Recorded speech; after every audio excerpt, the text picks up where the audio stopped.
Hey, how you doing? This is Dr. Dave, Paragon Chiropractic. We have Ken, who's our video guy and computer guy. Surprise, surprise, most of his aches and pains are upper back, neck, shoulders, and probably a little bit with the lower back. I'll show you what we're looking at. I'm going to have him turn in posture here, and I want you to look at his hands. You see how the hands are rolled in and they're forward. That comes from typing. Look at the head. You see how the head is tilted back and this way.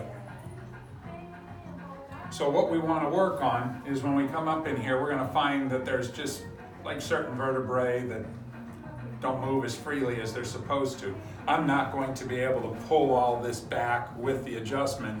Those are exercises and spine sparing type things and postural changes and stuff. So what we're going to do is I'm going to show you how we adjust Ken here. So good. We'll be right back.